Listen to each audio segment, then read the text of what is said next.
Welcome to Blizzard Fire. We hope this video helps fire up your solution. In this video, I will explain how to replace Toyota 4Runner brake pads. First, gather your tools, including a jack, lug wrench, and a 17mm socket. Always work on a level surface and use jack stands for safety. Once the vehicle is secure, remove the wheel to access the brake caliper. This initial setup is crucial for a smooth and safe brake job. Let's get started with the next steps. Now, let's remove the old brake pads.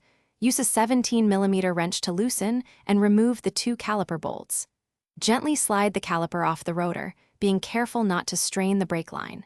Hang the caliper securely using a bungee cord or wire. Then, you can easily pull out the worn brake pads from the caliper bracket.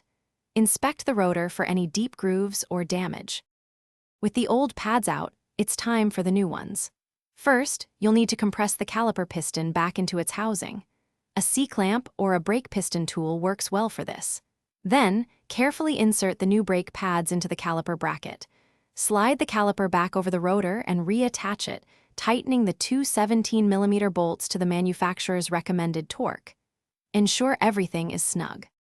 Finally, reinstall your wheel and lower the vehicle. Before driving, pump the brake pedal repeatedly until it feels firm. This resets the caliper piston. Take your 4Runner for a short, slow test drive in a safe area to ensure the brakes are working correctly. Listen for any unusual noises and check for proper stopping power. For other great deals and the link to those amazing darn tough socks, check the description below. Drive safely.